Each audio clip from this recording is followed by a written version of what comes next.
புதிய விமான நிலையம் அமைப்பதற்கு தேர்வு செய்யப்படும் இடம் பெரிய அளவில் விவசாயிகளை பாதிக்காத வகையிலும் அதிக அளவில் குடியிருப்புகளை அகற்றாத வகையிலும் அமைய வேண்டும். ஆனால் முந்தைய அரசு விவசாயிகளை பெரிய அளவில் பாதிக்கும் வகையிலும் குடியிருப்புகளை அதிக அளவில் அகற்றும் வகையிலும் விமான நிலையத்தை அமைப்பதற்கான முயற்சிகளை மேற்கொண்டது. மாண்புமிகு பேரவைத் தலைவர் அவர்களே, நமது அரசால் பெண்கள் பயன்பெறும் வகையில் அவர்களின் முன்னேற்றத்திற்காகவும் பாதுகாப்பிற்காகவும் பல்வேறு திட்டங்கள் தீட்டப்பட்டு இதுவரை சிங்கப்பெண் சிறப்பு அதிரடிப்படை திட்டம், தாய்மாமன் தங்கமோதிர திட்டம், வெற்றி மகளிர் ஆடுகள் வளர்ப்பு திட்டம், அண்ணனின் சீர்திட்டம் போன்ற திட்டங்கள் அறிவிக்கப்பட்டு அதற்கான நிதி ஒதுக்கீடும் செய்யப்பட்டு நடைமுறைப்படுத்த நடவடிக்கைகள் மேற்கொள்ளப்பட்டு வருகிறது. மேலும் நமது அரசு மக்களின் வாழ்வாதார முன்னேற்றத்தினை முதன்மை நோக்கமாக கொண்டு வெற்றி தொலைநோக்கு திட்ட ஆவணத்தினை வெற்றி விஷன் டாக்குமெண்ட் வெளியிட்டுள்ளது. அந்த திட்ட ஆவணத்தின் அடிப்படையில் இலக்கு நிர்ணயம் செய்து பல்வேறு திட்டங்கள் அடுத்து வருகின்ற 1ஆம், 3ஆம் மற்றும் 5ஆம் ஆண்டிற்குள் நிறைவேற்றத்தக்க திட்டங்களாக வகைப்படுத்தப்பட்டுள்ளது. சிறப்பினமாக பெண்கள் பயன்பெறும் வகையில் பல்வேறு திட்டங்களுக்கு செயல் வடிவம் கொடுத்து இவ்வரசு நிறைவேற்றும். கடந்த 4 மாதங்களாக வளைகுடா பகுதியில் நிலவி வரும் போர் சூழல் காரணமாக எரிவாயு சிலிண்டர் கிடைப்பதில் தட்டுப்பாடு நிலவி வருகின்றது. இதனால் மாற்று எரிபொருளை பயன்படுத்தி வருவதாலும் எரிவாயு சிலிண்டர் விலை உயர்வினாலும் பொதுமக்கள் தங்களது வருவாயிலிருந்து கூடுதலான தொகையினை செலவிட்டு இன்னலுக்கு ஆளாகி வருகின்றனர். இதனை கருத்தில் கொண்டு நிதி நெருக்கடியான சூழலிலும் பொதுமக்களின் நிதி சுமையினை குறைக்கும் வகையிலும் பொதுமக்களின் நலனை பாதுகாக்கவும் மக்களுக்கு அளித்த வாக்குறுதியை நிறைவேற்றும் நோக்கிலும் எரிவாயு சிலிண்டருக்காக செலவழிக்கப்பட்டு வரும் தொகையினை அவர்களுக்கு வழங்க அரசு முடிவு செய்துள்ளது.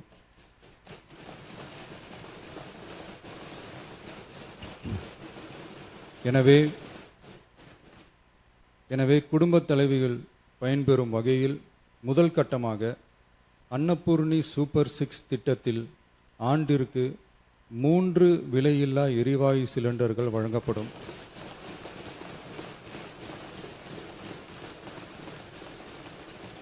எரிவாயு சிலிண்டருக்கான விலை பயனாளிகளின் வங்கி கணக்கில் நேரடியாக வரவு வைக்கப்படும். இத்திட்ட பயனாளிகள் எரிவாயு சிலிண்டர் பதிவு செய்து சிலிண்டர் பெற்றவுடன் எண்ணெய் நிறுவனங்களிடமிருந்து பட்டியல் பெற்று சிலிண்டருக்கான விலை பயனாளிகளின் வங்கி கணக்கில் வரவு வைக்கப்படும். இத்திட்டத்தினால் சுமார் 1,30,16,104 குடும்பங்கள் பயனடைவார்கள். அதாவது ஆண்டு வருமானம் ரூபாய் 2.5 லட்சத்திற்கு மிகாமல் உள்ள பொருளாதாரத்தில் பின்தங்கியுள்ள குடும்பத்தினர், சிறு குறு விவசாய குடும்பத்தினர், மாற்றுத்திறனாளி குடும்பத்தினர் போன்ற சமூகத்தில் உள்ள நலிந்த குடும்பத்தினர் பயனடைவார்கள். இத்திட்டத்தினை செயல்படுத்துவதற்கான ஆயத்த பணிகள் துவங்கப்பட்டுள்ளது. இத்திட்டம் வரும் பொங்கல் பண்டிகை ஜனவரி மாதம் முதல் செயலாக்கத்திற்கு கொண்டு வரப்படும்.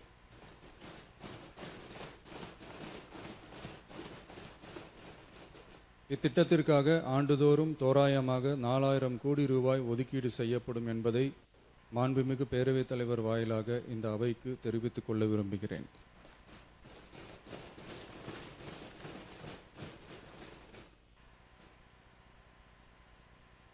மாண்புமிகு பேரவைத் தலைவர் அவர்களே, சென்னையில் உள்ள மீனம்பாக்கம் விமான நிலையம் இந்திய விமான நிலையங்கள் ஆணையத்தால் AAI இயக்கப்படுகிறது. தற்போது இந்த விமான நிலையம் ஆண்டுக்கு 30 மில்லியன் பயணிகளை கையாளும் திறன் கொண்டதாக உள்ளது. வளர்ந்து வரும் சென்னை மாநகரத்தின் தேவைகளை கருத்தில் கொண்டும் பயணிகளின் வசதிகளை கருத்தில் கொண்டும் தொழில் வளர்ச்சியினை கருத்தில் கொண்டும் சரக்கு போக்குவரத்தை அதிகரிக்கும் வகையிலும் புதிய விமான நிலையம் அமைப்பதற்கான தேவை ஏற்பட்டு உள்ளது. புதிய விமான நிலையம் அமைப்பதற்கு தேர்வு செய்யப்படும் இடம் பெரிய அளவில் விவசாயிகளை பாதிக்காத வகையிலும் அதிக அளவில் குடியிருப்புகளை அகற்றாத வகையிலும் அமைய வேண்டும்.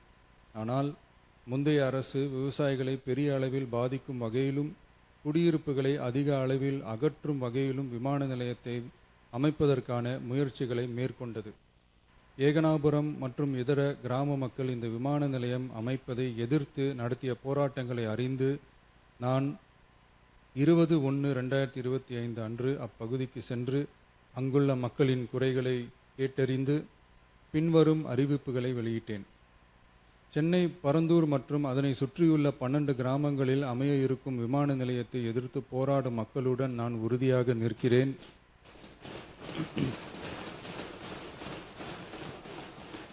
நீண்ட நாட்களுக்கு மேலாக இந்த திட்டத்திற்கு எதிராக போராடி வரும் விவசாயிகளுக்கு எனது ஆதரவை தெரிவித்துக் கொள்கிறேன். விவசாயிகளே நாட்டின் முதுகெலும்பு. இந்த விவசாய நிலங்களை பாதுகாக்க இந்த மக்கள் போராடி வருகிறார்கள்.